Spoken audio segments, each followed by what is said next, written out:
Thank you very, very much to the Nostit Quartet and their double bass player who accompanied them exceptionally today. What a beautiful way of opening our conference. Ladies and gentlemen, good afternoon and welcome to this new edition of the Enterprise Europe Network annual conference here in Prague. Now, we have several hundred of you here in the room with us, but I understand there are over 600 following us online, which makes it a total of over 1,000 of you connected to this conference for the next 3 days. We're going to go together through plenary sessions, but also through breakout sessions, which are going to be the opportunity to exchange even more and to network. And for that opportunity, we have to thank, of course, the European Commission, but ESMEA as well, and our Czech hosts for the next 3 days, the Technology Center CAS. And we need to thank them for organizing such a great gathering. Please allow me, yes, indeed, thank you.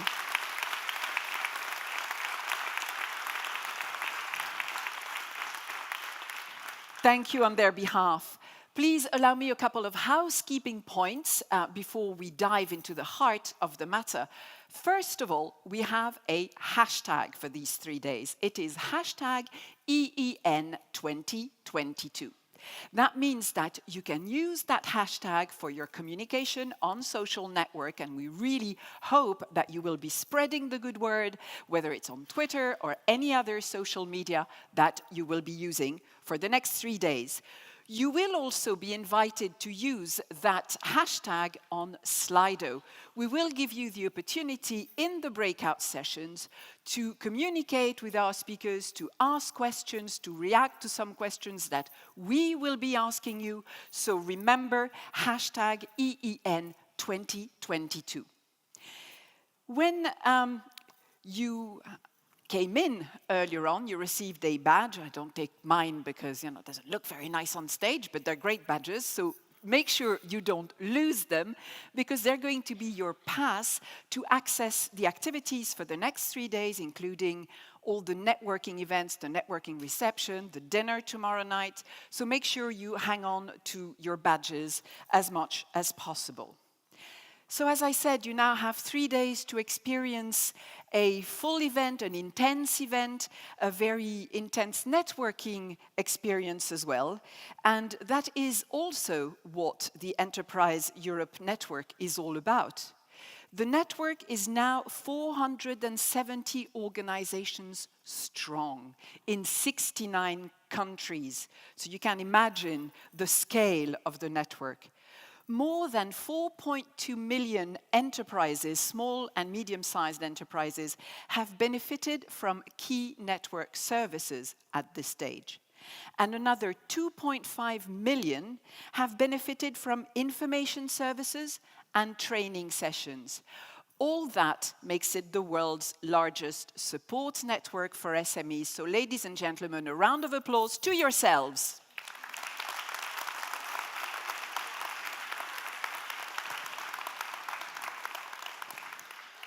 Now, over the last 15 years, the network has evolved fully in line, of course, with the priorities of the European Commission's strategy for SMEs.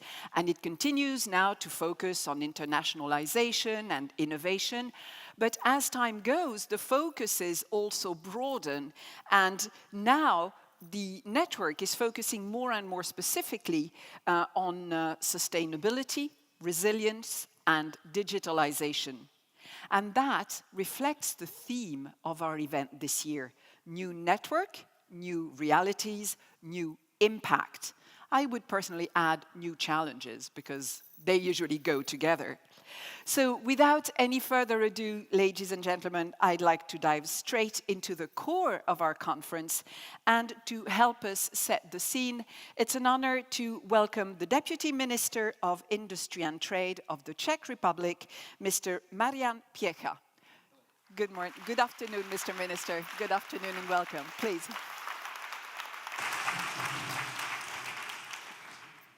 Ladies and gentlemen, dear colleagues, it's an honor for me to stand here and actually listen to the beautiful songs of the Bedřich Smetana about our country. Actually, you could hear the Vltava simply flowing through Prague. You'll even literally almost to see the water running.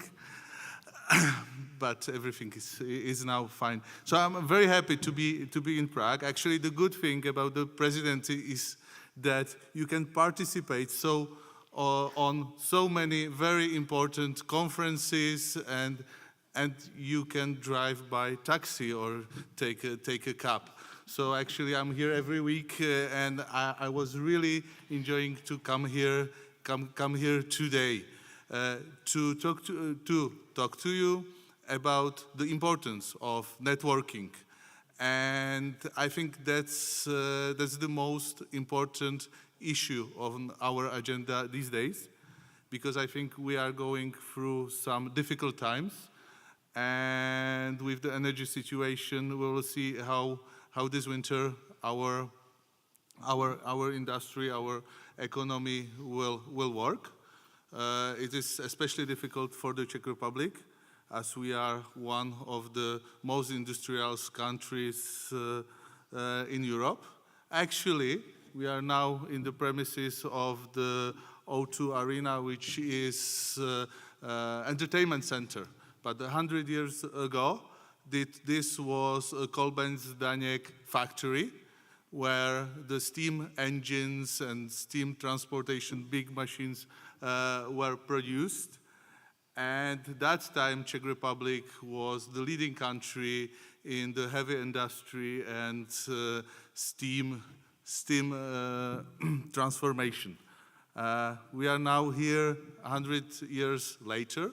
I'm very glad that this old brownfield, old factory turned not only to amusement facilities, but also here we built the R&D centers, and it's now part of Prague. Of course, I really want to influence you to go to the center of the Prague, when you can see the old buildings and everything. This also has a big impact. But these premises show the transformation for last 100 years. And if I may look to the future, I would love to see that this transformation continue. And in this, the networking is very important, because going back to the energy situation, we will have a difficult times in the parts of the industry which lower value added. Because they were built on the maybe cheaper energy, cheaper labor price, and those times are gone. That's why I'm very happy to be on the conference where we can talk about the new possibilities, about the part of the industry which has a high value added, about the innovation.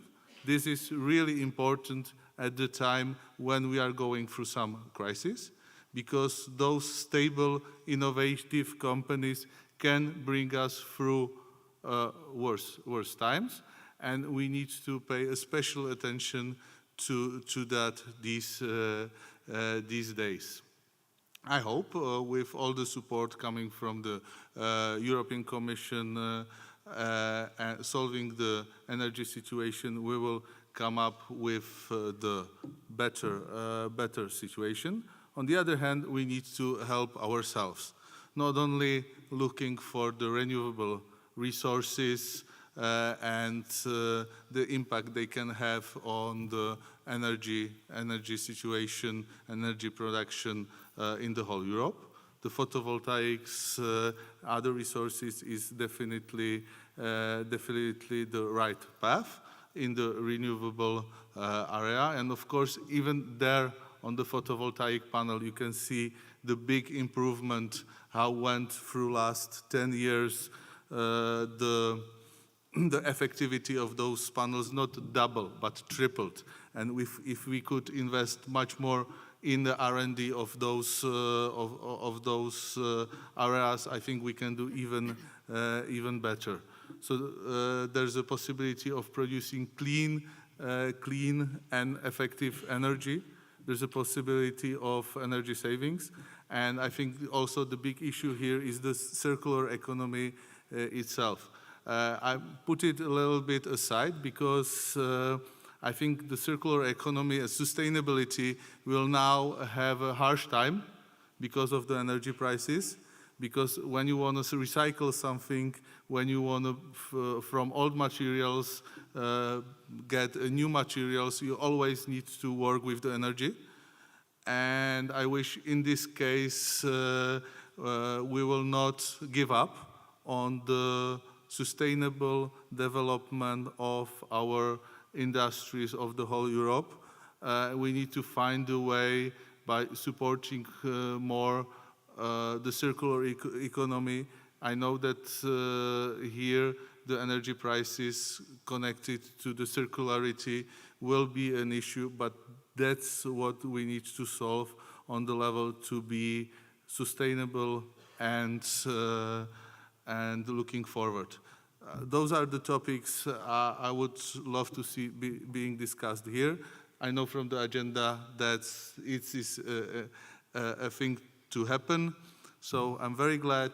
I wish you a successful conference and enjoy your staying in Prague. Have a wonderful event. Thank you.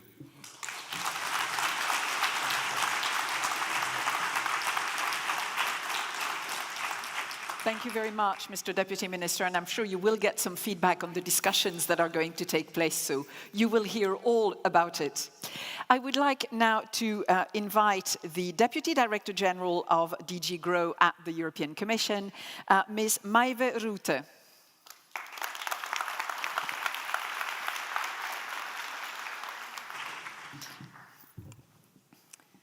Good afternoon.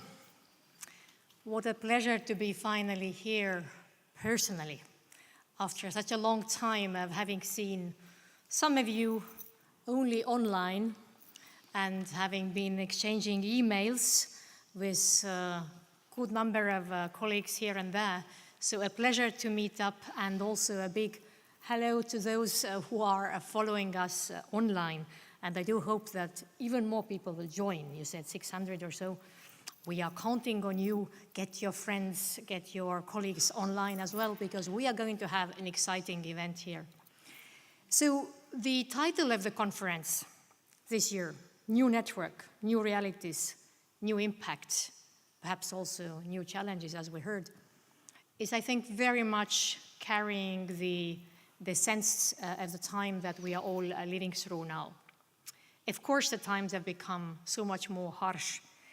We have these harsh new realities. We are just barely out of the pandemic, although, of course, even the COVID is still around.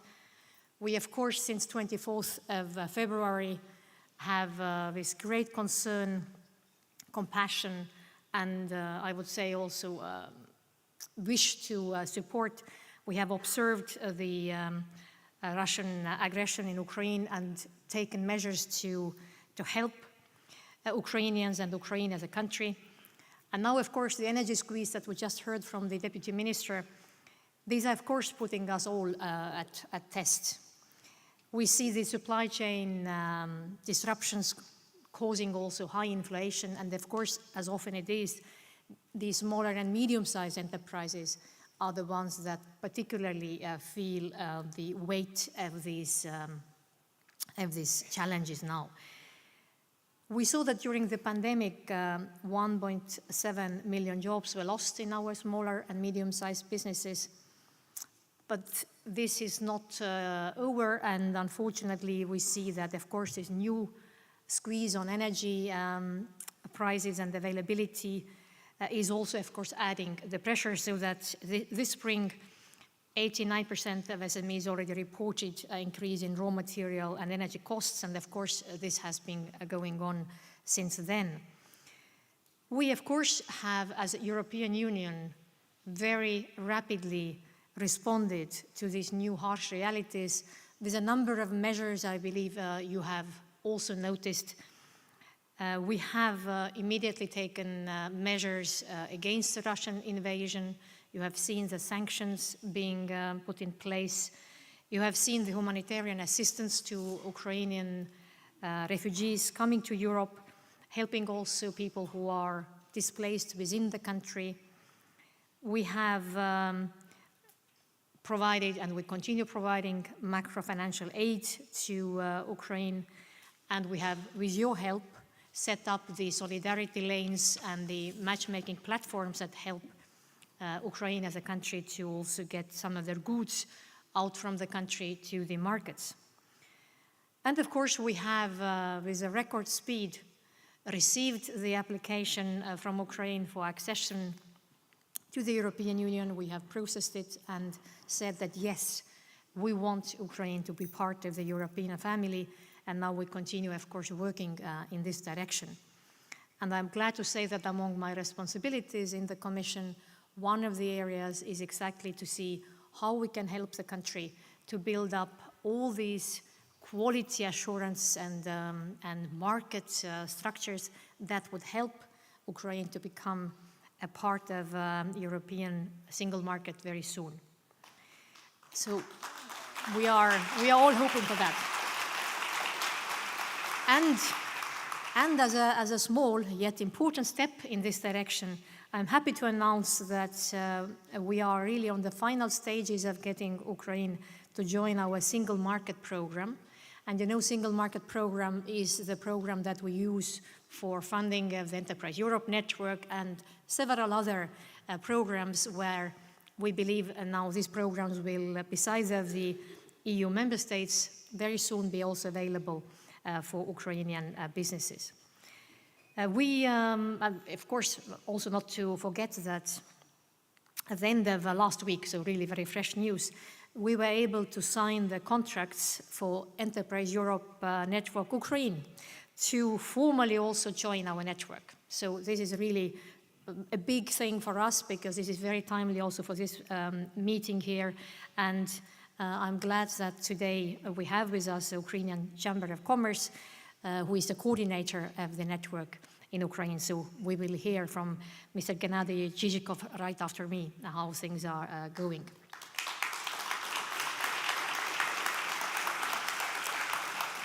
And of course, the other very important area has been to make sure that our own European businesses also survive these difficult times, and how can we make the best out of this crisis. I mean, it's even a bit, let's say, not easy to say at this moment where we are all still in the very middle of it, where we are facing the costs of energy going up.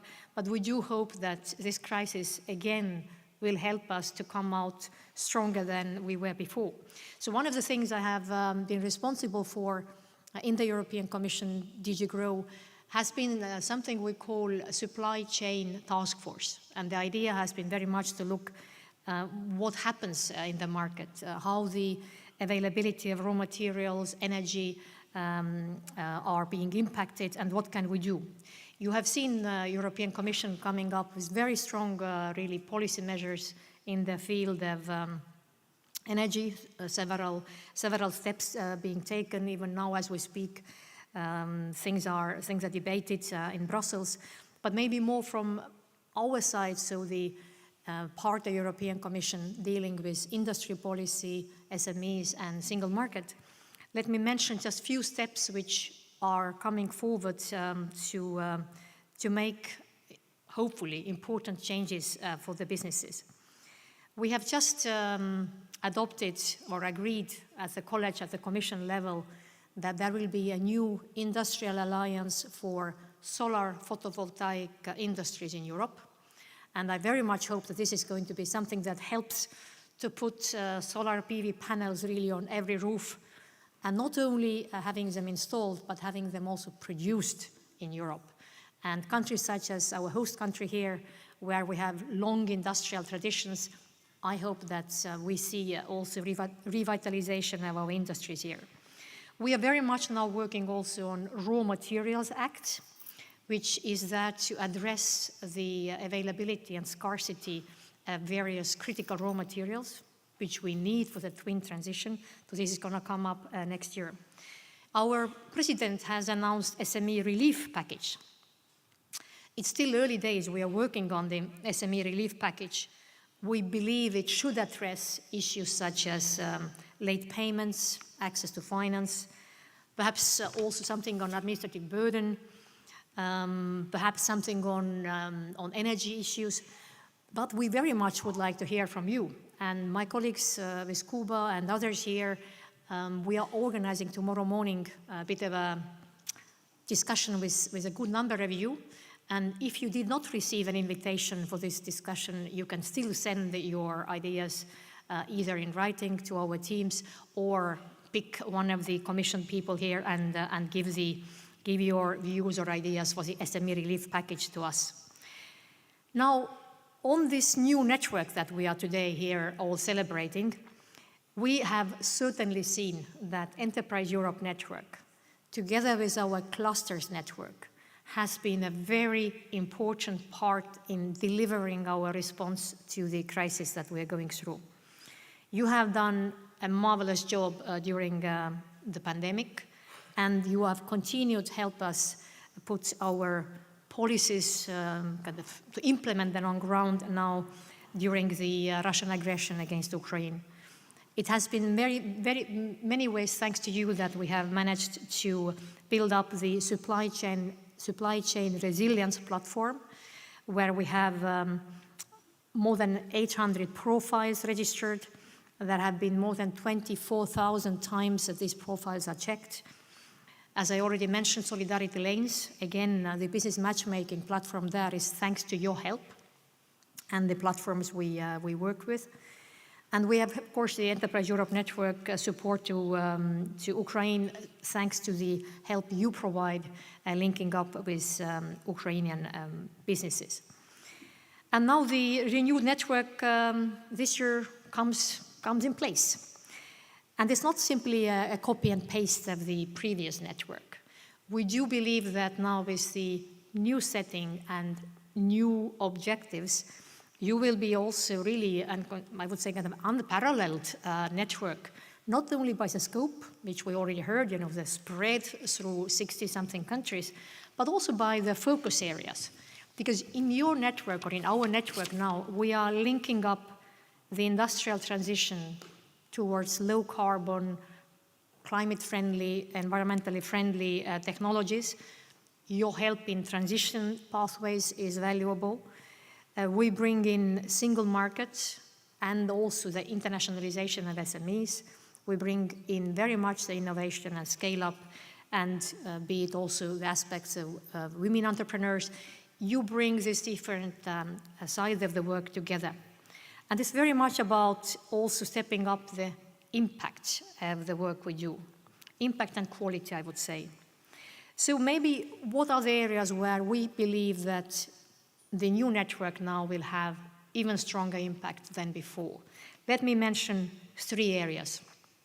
And the 3 areas are resilience, energy, and single market. So on the resilience, we know you have already started working on it, and I'm very grateful that you have taken resilience as something that Enterprise Europe Network particularly focuses on.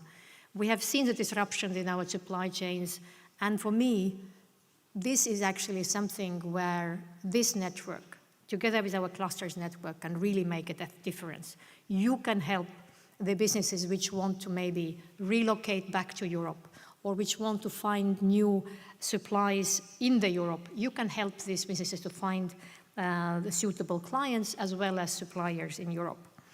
On energy, you are also contributing, and I believe the help you can provide for energy transition is really valuable. So that's another big impact area, we hope. And on single market, let me also say maybe a couple more words about this. We see that the geopolitics globally is changing. We all witness these shifts in the markets. And we believe that single market is one of the big assets which our companies in Europe can really now rely on. And again, you can help businesses to utilize the single market better, go across the borders, find partners, find markets, and why not also go then beyond Europe. We will, in 2023, celebrate the 15 years of this Enterprise Europe network. And I must say, I'm still very proud. I'm proud of the network, and I'm proud of the fact that 15 years ago, I, similarly like today, stood in front of something like 1,000 people when we started the network. So it's a good occasion next year to celebrate the 15 years. And let me say maybe finally what I hope will happen between now and next year. So the impact in the areas of energy, single market, and resilience is something that we hope between now and next year you will already start demonstrating. And besides of it, I have a big hope that 2023 is going to be the year when we, together with Ukraine, are going to see the reconstruction of Ukraine starting. And for me, this would be a big dream to come true. I hope the Ukraine will win soon.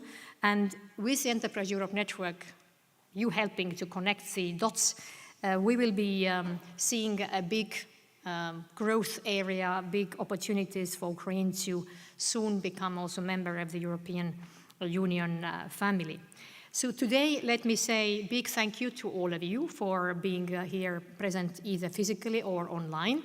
I wish us all a good, successful conference, and I also would like to thank my colleagues who have been behind this great event today.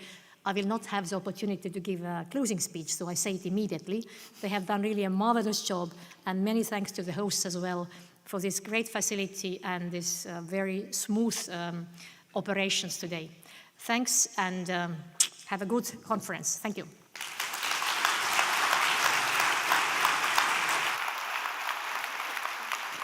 Thank you very much, Maiveruta.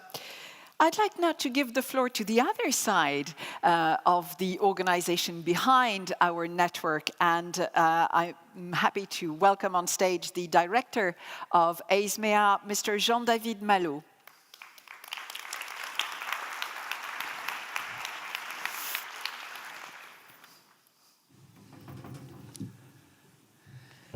Good afternoon, ladies and gentlemen, Deputy Minister, Deputy Director General Maiveruta, and dear colleagues, directors and CEOs.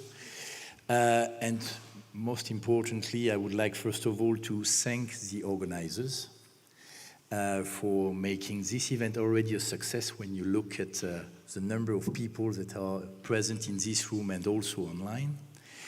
I would like also to praise this moment, as mentioned already both by Maive and the Deputy Minister, of this physical moment. It's nothing to be compared than having the possibility for several days to exchange physically. I mean, in a moment where you are not behind a screen, where you can, and when the message in fact are even stronger than when you are indeed having virtual meetings. It has been a long time for this, to achieve this moment, and I'm sure that we will make the best of it. As you know, I have the chance, the honor to lead the agency which is implementing, in fact, the SME part of the SMP program, and in particular the support to the EEN network. It's an honor, it's also a challenge, to be honest. Why a challenge? Because what has been achieved over the year is just impressive, and of course the ambition is to do even more and to continue to maintain the quality. So if you allow me, in my short introduction, I will not repeat what was said very, very clearly and with very inspiring speech by the Deputy Minister and Maiveruta on the political environment in which we are, but on the challenges that we have all together.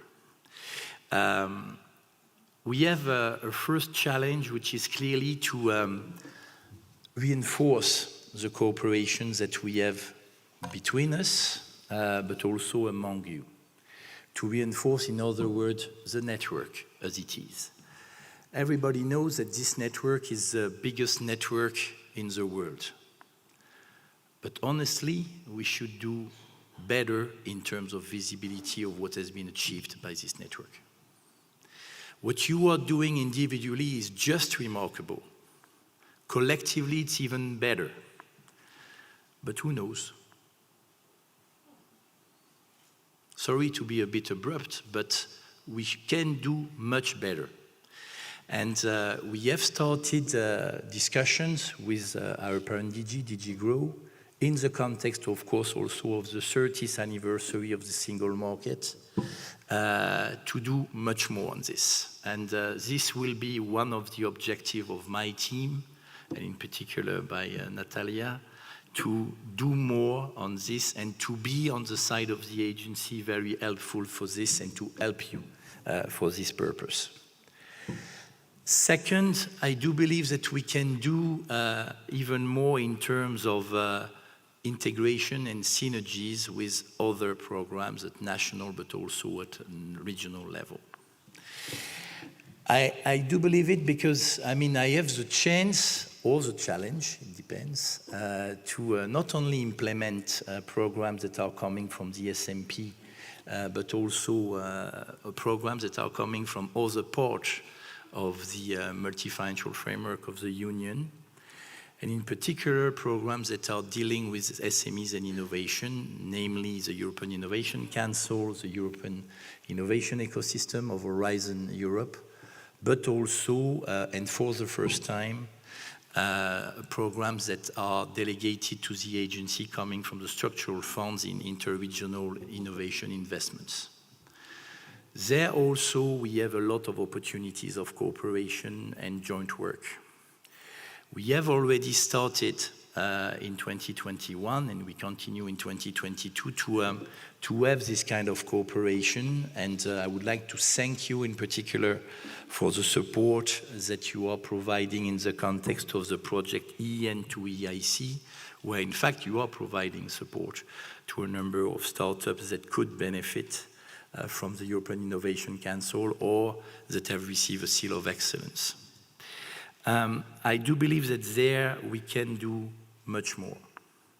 And it's certainly our ambition in the future to see how we can reinforce the roles that you may have in order to identify gems that exist locally, to make this kind of outsourcing in order to bring them to the opportunities that exist at EU level in terms of support, in particular for deep tech startup in case in the context of their scaling up.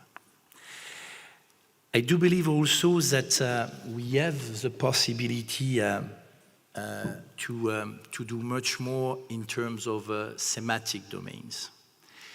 It was mentioned by Maeve, of course, and I will not repeat the key priorities that exist, but I see in particular that in the thematic working groups that exist in the context of the EEN, we have a number of possibilities of a reinforcement with what exists in other parts within the European Union and within the Commission.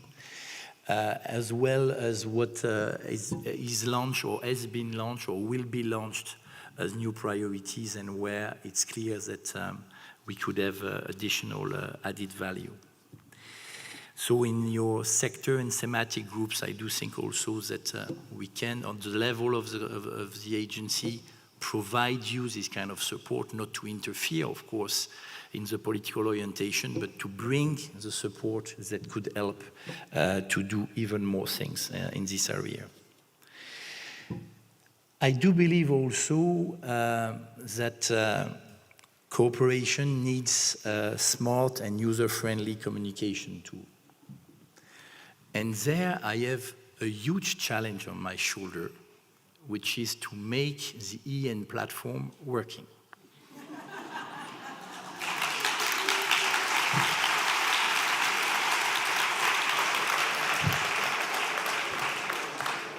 As we are at the moment of the commitment and the wishes for the next year, building on what Maeve said, my ambition is to have something fully working by the end of next year. I will not promise you, but I mean, I will not promise you that everything will work tomorrow. It will be demagogic. So what I will promise you is that Gradually, we will put online modules that are working, and I had the opportunity to have internal discussion in order to organize this. But when I look at the whole ambition of what is this platform, what should be this platform, when I looked at what has been requested also here and there on top of what was initially designed when the idea was launched in 2018, 2019, I prefer to be very honest with you and to tell you I commit to deliver you the best platform possible, covering any of the needs that exist today and that have been expressed, of course, in the context of the discussion in a relevant area, by the end of 2023, but to offer you the various modules that are possible regularly, and not to promise you, like it was done in the past, that it will be delivered tomorrow morning. I think that trust is very important in a cooperation. So we will, and as I say to my counterpart in DG Grow, we will now provide a very detailed monitoring on this, and you will see that a number of things will be delivered, including in the coming months. So it will not be the case that nothing will happen before the end of next year. I would like to also tell you a few words before I conclude on the need indeed to see the various challenges that we have in front of us as a number of opportunities. I mean, it was perfectly said by Maïvé and by the Deputy Minister. We have a number of challenges, but these are also wonderful opportunities. And to a certain extent, what we are doing all together is not only to help, in fact, our business, our enterprise, our entrepreneurs. It's even more than this.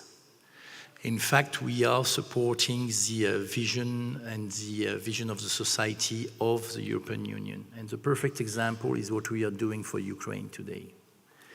This is a question of values behind this. And what you did, what was done by others in this context is just remarkable. I'm so happy that things have been sped up for the association agreement of Ukraine in the context of the SMP. Because I do believe that indeed we can make a change here, and it will be also for the honor of who we are as European. And in this context, the fact that we have other parts of the multi-financial framework where we have already an association agreement with Ukraine, like for example in Horizon Europe, will help to do even more things together. The specific calls that the EIC launched in order to support Ukrainian startups for a support of 20 million euro a few months ago, and on which we will announce the result by the end of this year, is a perfect demonstration that if we want, we can act quickly and with agility. And this is one of your characteristics, agility and speed.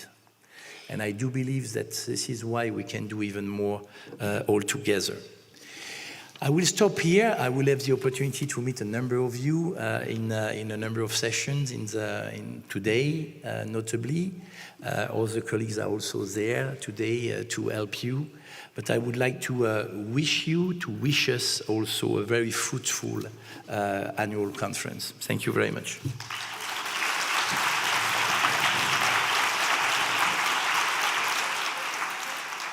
Thank you very much, Jean-David Malo. And now you know what to expect and what not to expect. So trust and truth. Trust and truth, a very sound basis for our coming discussions. It's now a pleasure to welcome our special guest today, who's already been announced. We're very happy to have with us the president of the Ukrainian Chamber of Commerce and Industry, Mr. Gennady Chizhikov.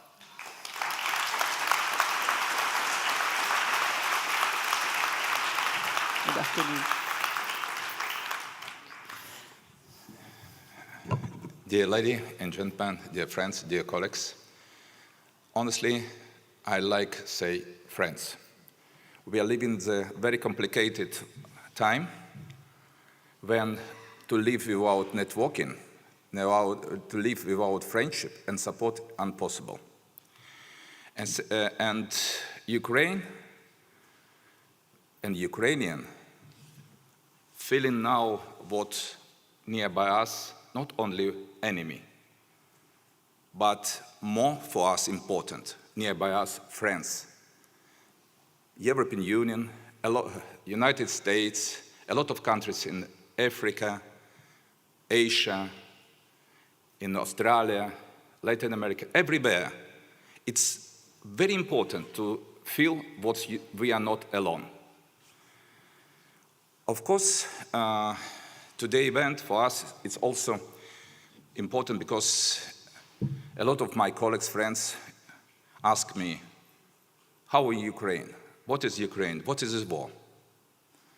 I saw before 2014 war only on TV. It was movie, like a boy, I like to play in the soldiers from time to time, but never understand what real war is. I can give you only one example. I don't like to speak a lot about the figures, about some incredible situations. I have a mother. She is 85. She remembers time of the Second World War.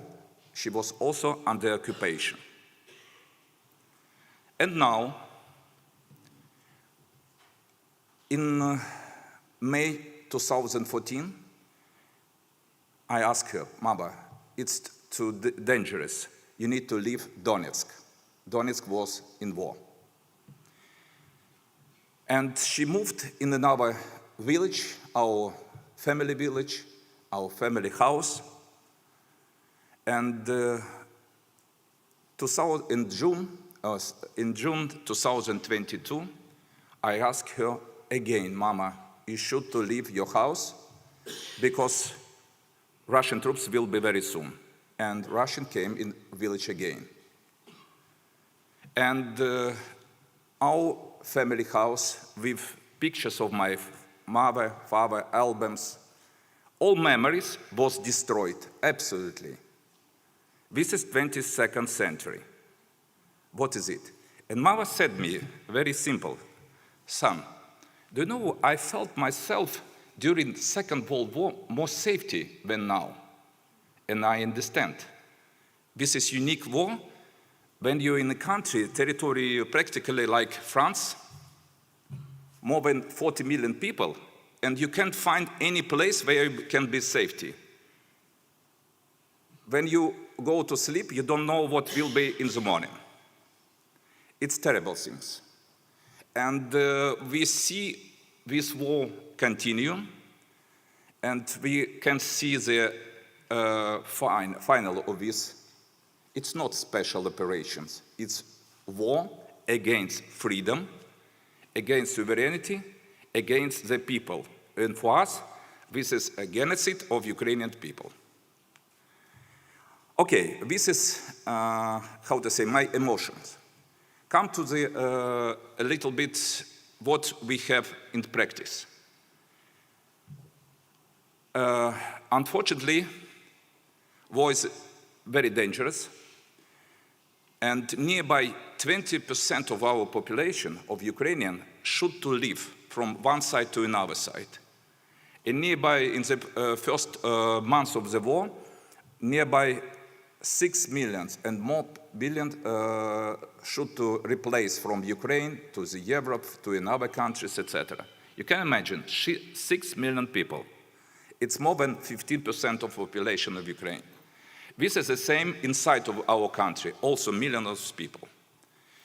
We're speaking today about what will be the winter. Everything will be okay.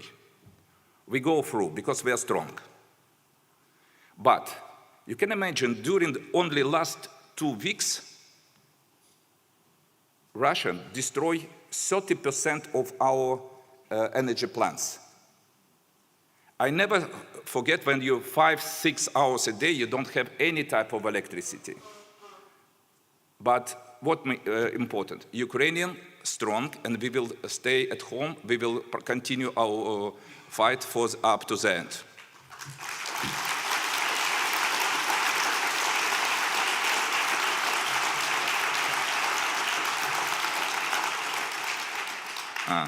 For us, and this is not negotiations. For us, and victory. Because we lost 20% of our territory, thousands of our heroes.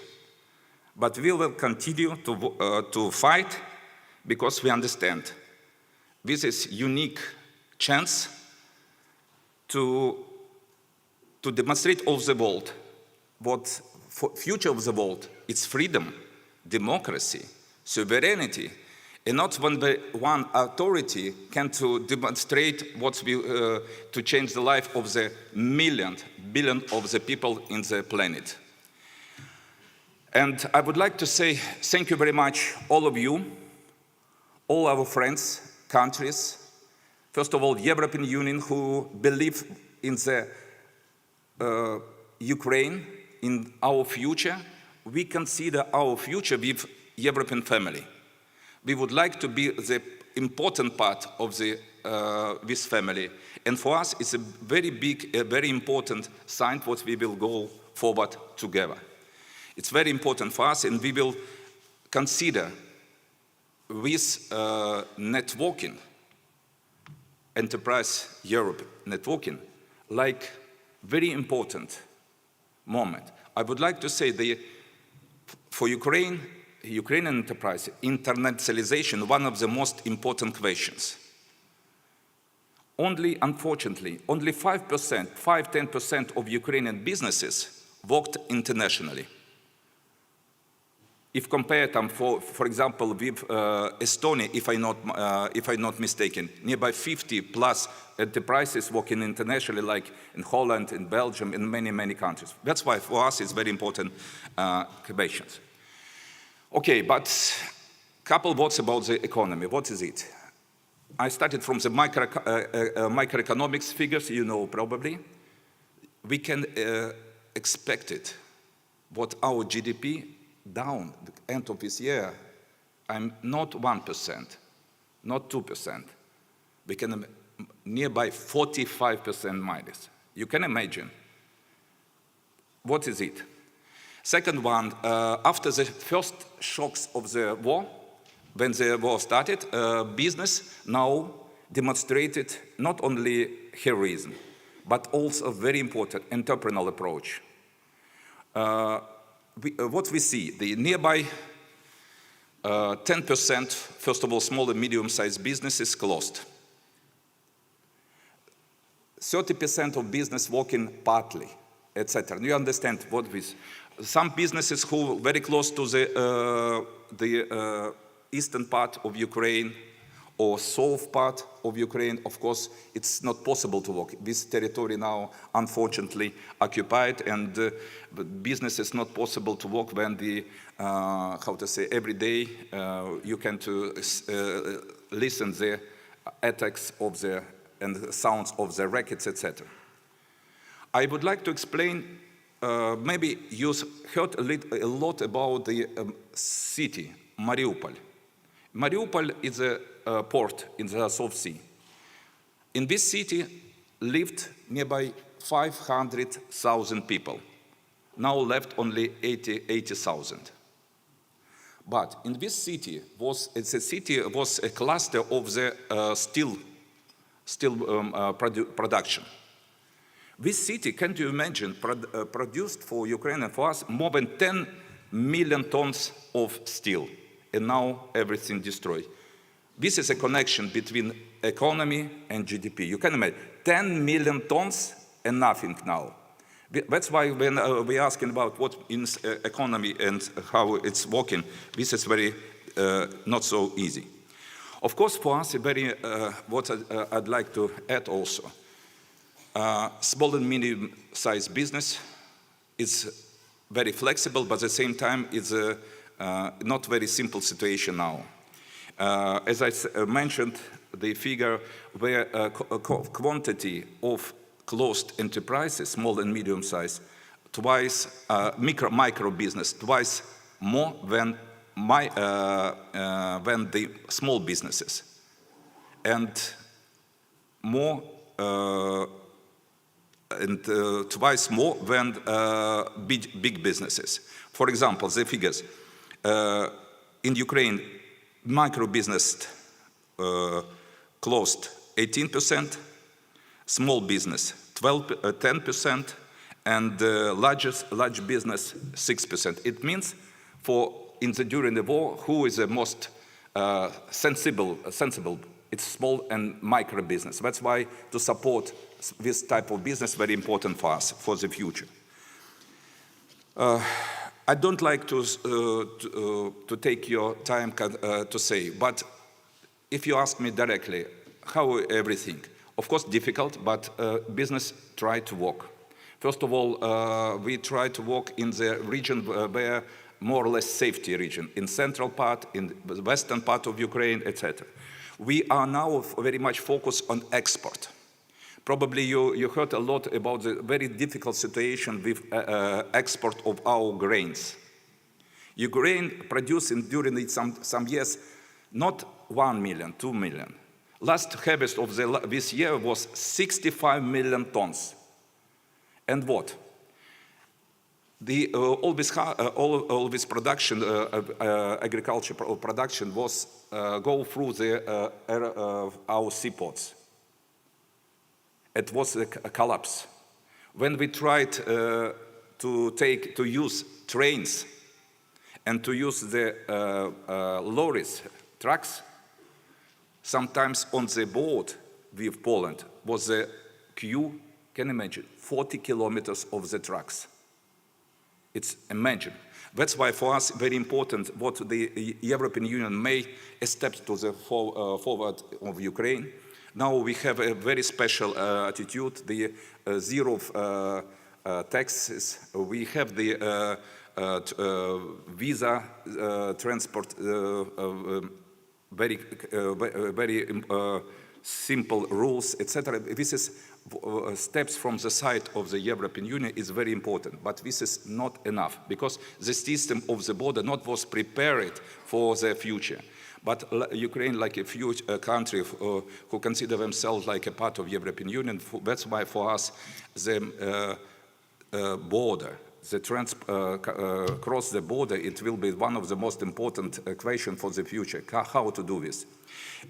Okay, if we speak, but now we will see more or less Odessa port opened, and we see how many more during the couple months, 250 ships were sent from the ports of Odessa to different countries and Africa and many others.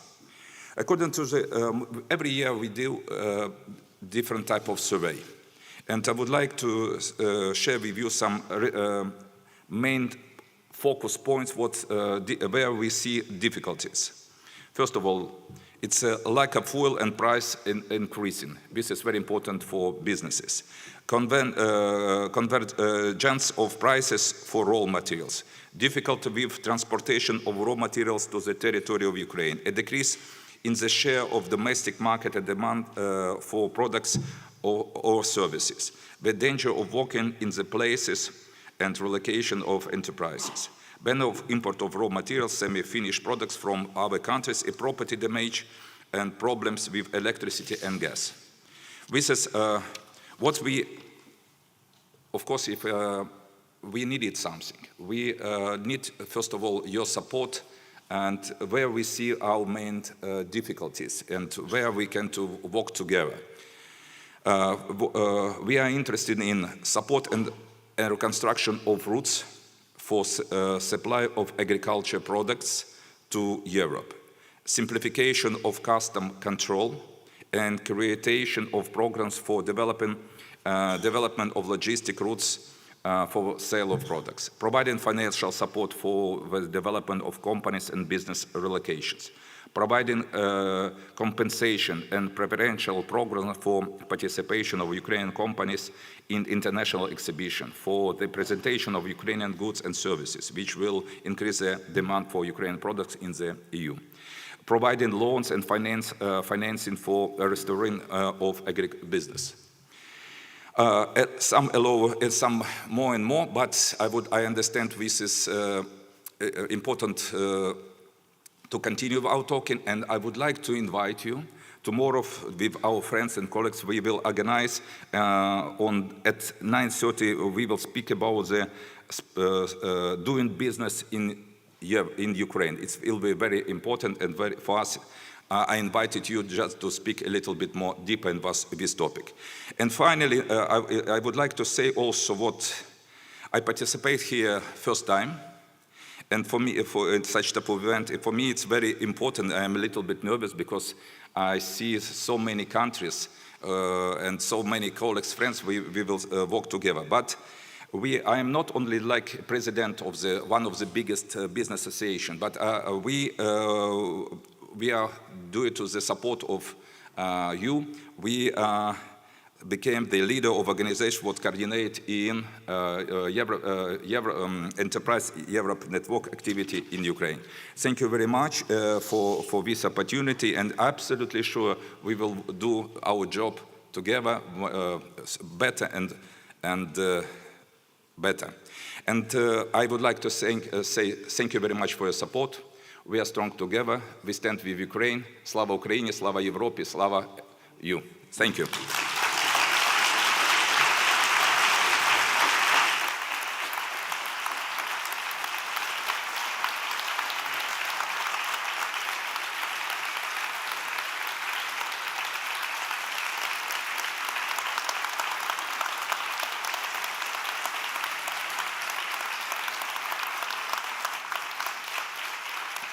Thank you very much, Mr. Chizhikov. And indeed, the European network, the Enterprise Europe network, is a big family. We're very happy Ukraine is officially part of it. We have now set the scene with our opening speakers. The time has come to give the floor to our hosts.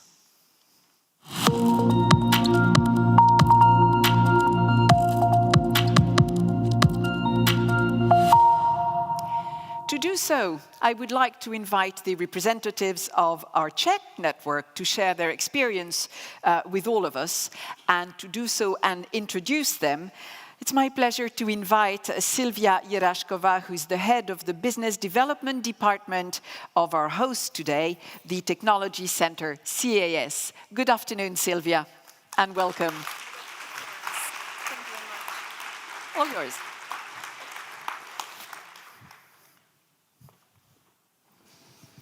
Ladies and gentlemen, dear guests, dear colleagues, dear Enterprise Europe Network family, welcome to Prague. It's wonderful to see the crowded room of very nice people from around the world. And it's my pleasure now to introduce my home organization in few words. I welcome also our director, Mr. Kusacek, here. Technology Center. Let me firstly some numbers. We are almost 28 years on the market. We are about 70 people here in Prague. And what are we doing? Our agenda covers the National Information Center for the European Research. We are national contact point for the Horizon Europe and Euratom programs. But we are also specialized on strategic studies for research, innovation, and regional development policies. We have experience with foresight studies and technology assessment. Technology Center does technology transfer. We support SMEs in their innovation, internationalization, access to finance. And we are a member of the European Space Family. We are the ESA technology broker for the Czech Republic. Last but not least, we are the coordinator of the Czech Enterprise Europe Network. And now I would like to introduce our consortium a little bit. You can see here my colleagues, not only from my home organization, Jirka Vavřínek, Jirka Janošec, Peter Hladík, but also ladies Marie Pavlu, Jitka Ryšavá, Eva Hrubešová, Anička Mirkova from the Center of the Regional Development of the Czech Republic.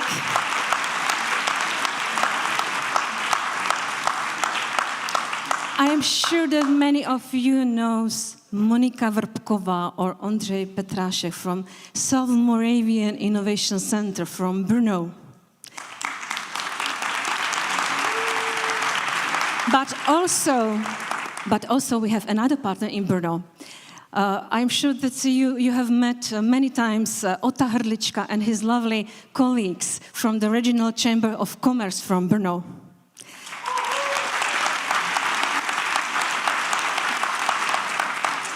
We have lovely colleagues in Ostrava, in Regional Chamber of Commerce of Ostrava.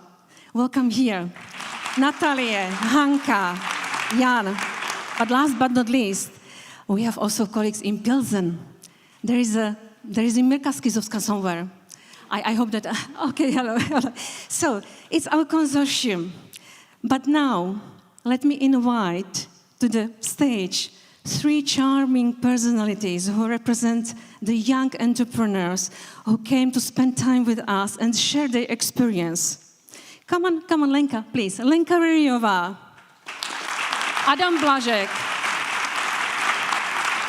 Petr Kapon. So maybe we can sit, Lenka here, Adam here, Petr there. I have to organize it. So, I will start with Adam. He's next to me. Adam, we met almost 3 years ago when you have made your first prototype of your intelligent camera VVD. But now you made a big step ahead. Please tell us your story and how we cooperate together. Share your experience with us. Thank you. Yeah, thank you for having me. Pleasure to meet you all. Maybe I should say a few words about what we do, right? Maybe if we can... Oh yeah, there you go. Yeah. It's not there. Still not there. Whatever. What we do, we design, manufacture, and okay. So that's one. Okay. Never mind. We design, manufacture, and also program smart sensors or AI cameras, if you will, called VVD. It can track people, cars, animals, whatever, GDPR compliant. #GDPR is love. And the next step for us, after we sort of introduced this product to the market, was to put the smart cameras on wheels. So right now we also do another product called Citizens, which is basically doing parking enforcement for the city of Prague and also monitoring of the Prague infrastructure. So a smart city indeed. Now, those are our two flagship products, and now a little bit about our journey with EEN. So as Sylvia mentioned, it started 2 or 3 years ago, and it helped us in a couple of ways. So first of all, we connected or acquired a few customers, for instance, from Germany. and other EU countries. In fact, our German client called Infinity Devices was one of our first non-domestic clients for us, so it certainly encouraged us to work on our expansion even more. But not only that we acquired new business, we also received counseling regarding our business strategy, about our scale-up approach. So overall, EEN helped us in quite a number of ways. So I would like to thank you all, and here Sylvia especially, for helping us on our business journey.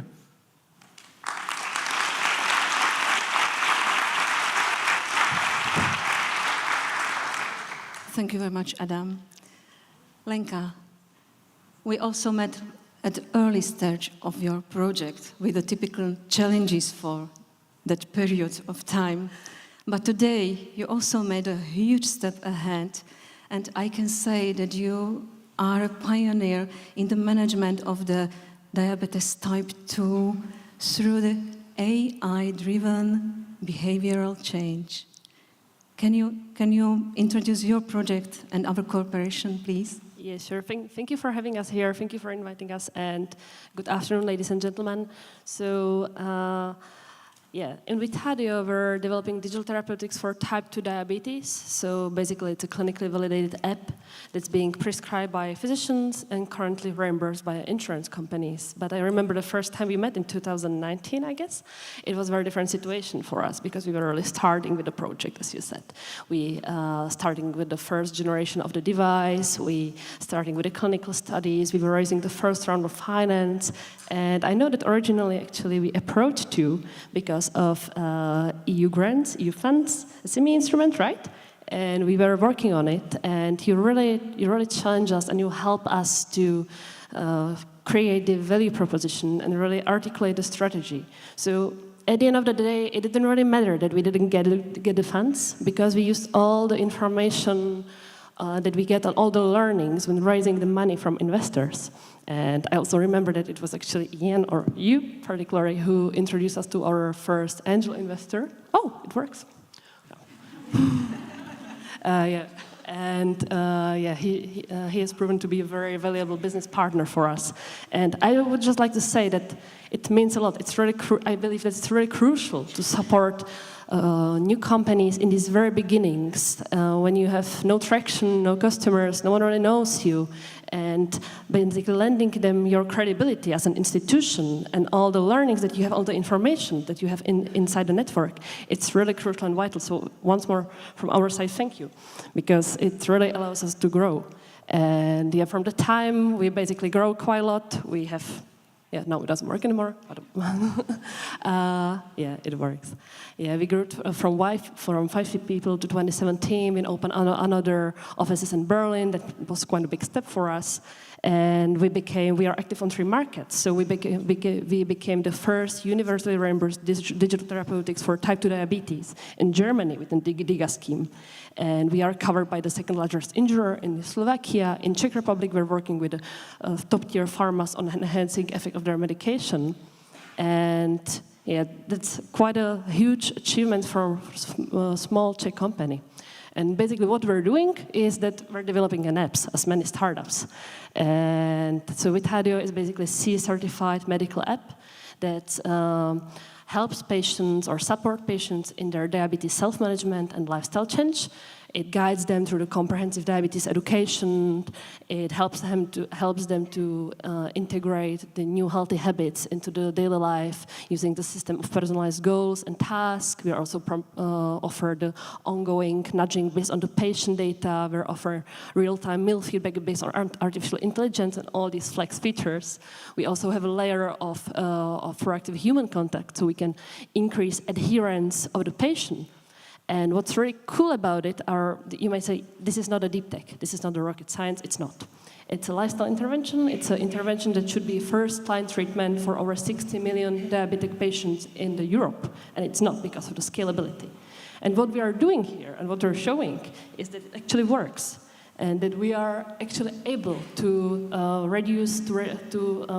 we are able to generate a solid clinical evidence on effectiveness of these trials, of these solutions. And we are able to show that we have similar reduction of A1C, the long-term blood sugar, compared to diabetes medication, that we can help patients to reduce body weight, vascular circumference, cholesterol levels, that we are able to increase quality of life. And we are able to do it scalably and without any negative side effects. And so if you're asking what we are doing together, yeah, I think that we are bringing this innovation to the patients. So thank you for supporting us. Thank you very much, Lenka.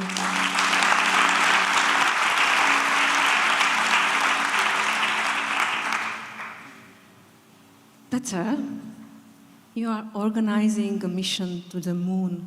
It's something really cool for me. Please, please tell us how the EEN has been supporting your company. So first of all, the journey to the moon is not a fairy tale. I'm not a writer, but I work in space. And thank you very much for having me here.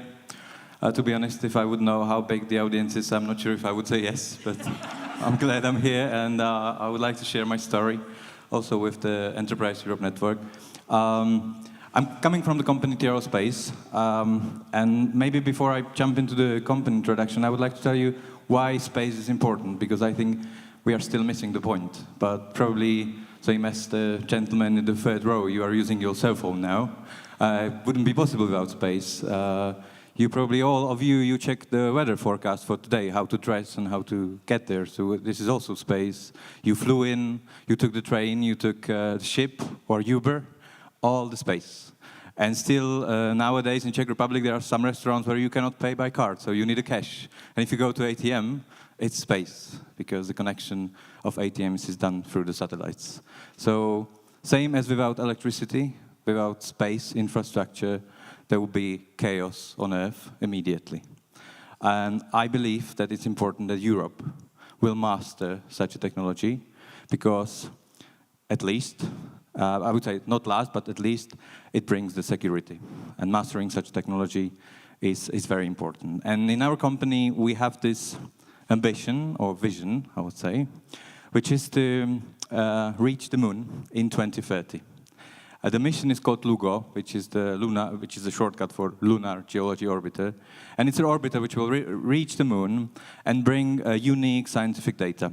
The data will be, because what the orbiter will do is to monitor the undersurface of the moon. There are lava tubes, because there was lava on the moon, and it's like a big cave, you can imagine, and there is no map existing on such an undersurface of the moon. We know only its surface.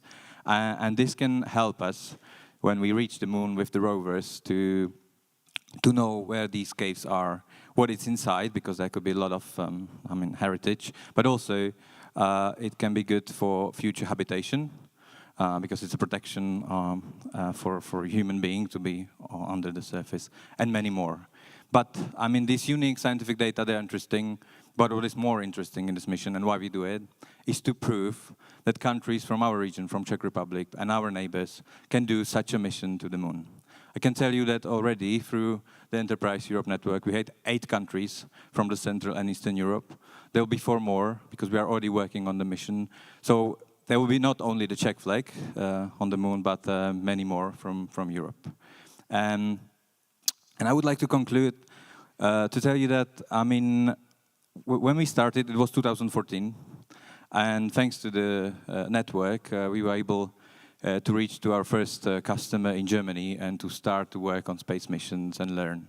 Nowadays, I mean, through the years, in 2018, we needed to access facilities, dedicated structure, which didn't exist in Czech Republic that time.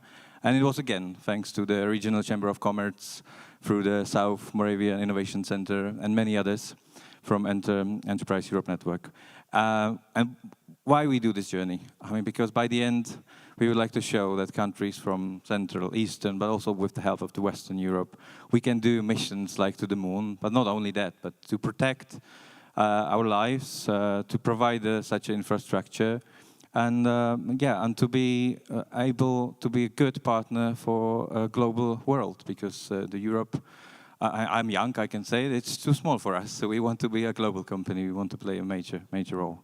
And I would like to conclude because I see this claim which says business support on your doorstep. But I would say that Enterprise Europe Networks is already in our kitchen since 2014. And as much as I like to cook, I would like to say that you do cook better.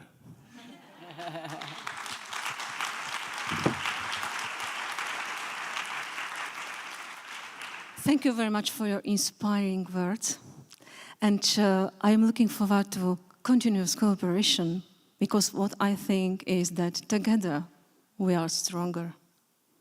Thank you very much.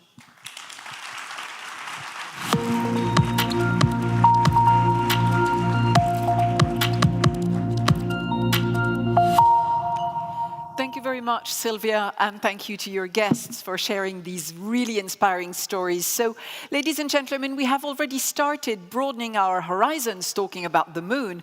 We're going to continue doing just that, broadening our horizons further with our keynote speaker this afternoon. She is the co-founder and CBO of a company called Reckonbee.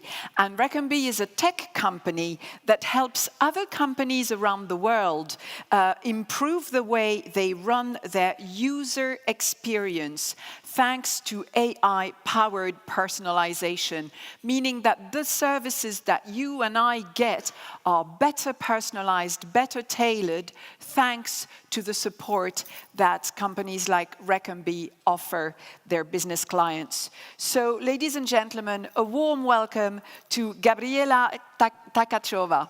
Good afternoon, Gabriela.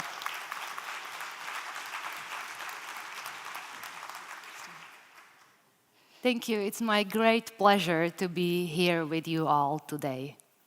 I would like to start with a question. What do you think of when I say the word future?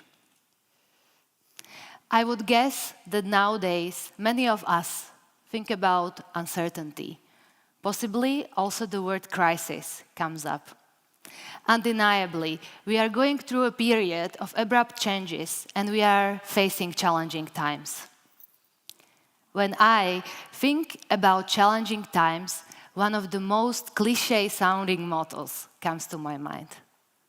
It's an old saying I have discovered as a 7-year-old and liked so much that I wrote its words on the wall beside my bed. The writing is long covered by paint already, but the motto stays carved in my heart. It goes, "Never cry over a setting sun, because you won't be able to see the stars."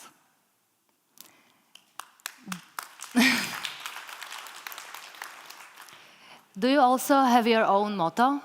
Can you think of it now? It's interesting how these mottos and cliches tend to change their meaning over time. As our context changes, so does the depth and what they mean to us. And when we look deeper, we might discover the depth of their wisdom. As my recent research has shown, actually my old favorite motto comes from a quote of Rabindranath Tagore, Bengalese polymath who won a Nobel Prize for Literature in 1913. Mr. Tagore's words resonate with humanity and have stayed relevant for over a century because they encompass two profound meanings. First, it is the importance of positive thinking. And my clicker. So, once we understand that adversities can present themselves as opportunities for positive change, we can embrace them. And there are many of those positive opportunities, stars, up there. Second is the ever-changing notion of the events. As day and night shifts in the cycles, so does many other things, including economic upturn and downturn. Or so I've learned in my economics class. As entrepreneurs, including me, a person who co-founded self-funded business and leads a business side of that business, are reminded of those shifts all the time. In our setup, we strive for fast growth while working with limited resources and while aiming to deliver and develop high-tech, high-quality solution. In this situation, risks are high, and I have to admit, sometimes I feel on top of the world, but other times a key person would not show up, a key assumption would be proven wrong, a plan would get thrown completely off the track. So what do we do? What do we do in these situations of crisis? How can we turn them into success? First, let's take a look at what happens when crisis strikes. For that, I would like to ask for a little help with my clicker because it seems not working at all. Okay.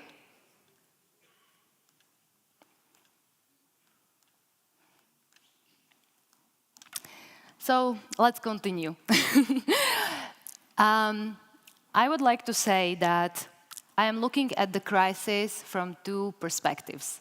First, crisis is a turning point. And second, it's a situation when important and hard decisions must be made. The opportunity to make a decision gives us an immense power over our future.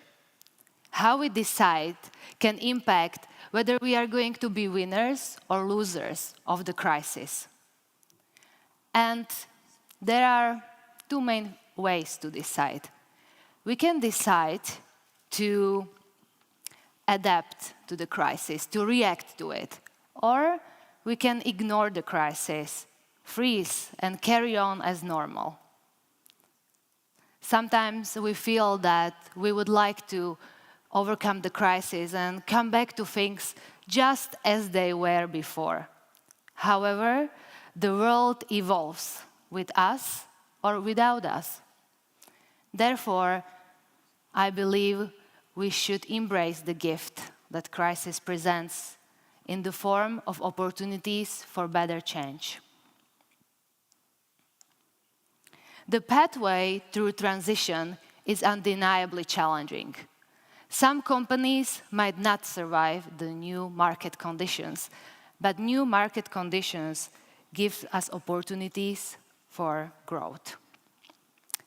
One successful business ideas, business models, or products might not work anymore, and that motivates us to improve our processes, products, as well as shifts importance on the communication with our customers and all other stakeholders. It is rough, but challenges is what makes business so exciting. Some of the world's most successful businesses have seen their start during the times of recession. Airbnb and Uber in 2007-2009 recession, and Microsoft in 1973-1975 recession. Changing environment creates a push to do what we are good at, but differently, to innovate.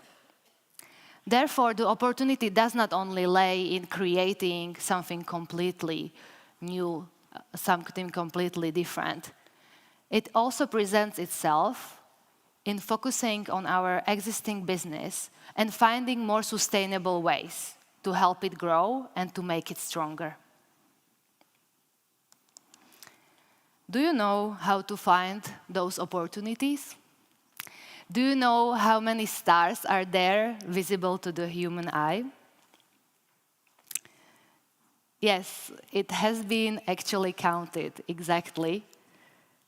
It's 9,096 from both hemispheres. But maybe yesterday you only saw a few. How many we see depends on multiple variables, including our location's light pollution and our own vision. Do you know how many new business opportunities, how many new innovations and improvement ideas are there around us now? How can we improve our organizational ability to spot the right opportunities? Aligned with my motto, positive leadership is the #1 force that enables us to open up to new possibilities. Positive leaders help people in their organizations to let go of fear, to look up and build for the long term.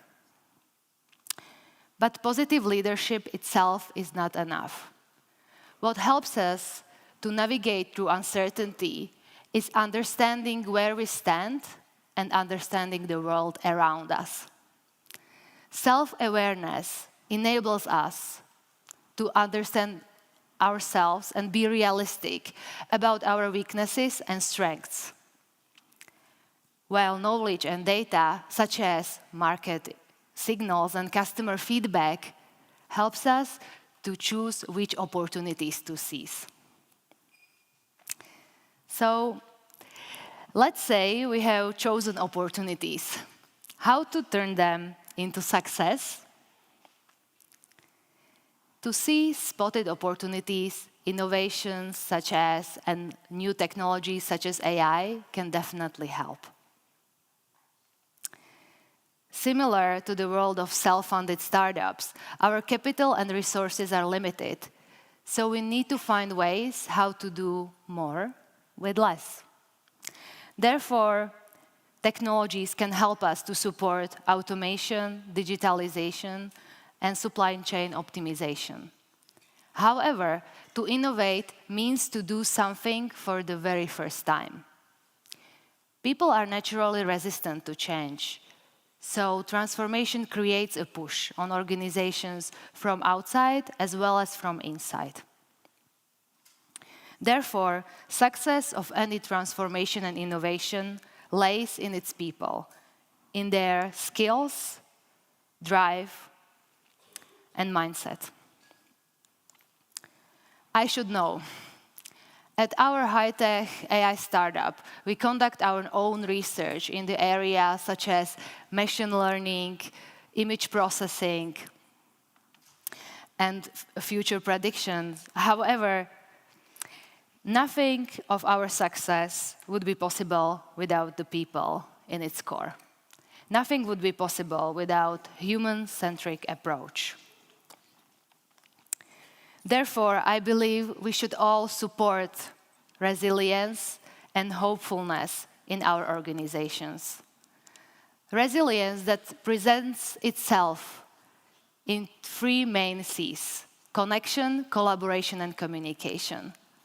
I hope you all are as excited as me about this great conference, where we have amazing opportunities to create strong connections, to broaden our horizons, and to strengthen this amazing network.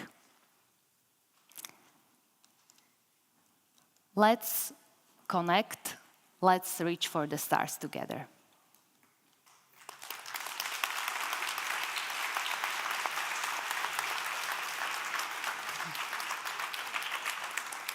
Thank you very much, Gabriella. So you have now had a very enticing and promising start to these 3 days. I'm sure you're feeling very inspired, and I'm sure you're feeling ready to share, to exchange, to raise challenges, raise questions, not only to our speakers, but to one another and to the people who are joining us online, because remember that you can connect with them, you can make appointments and so on. So do not hesitate to involve the whole community. And for that particular online opening and here in the room, I'd like to thank all our speakers for this opening session.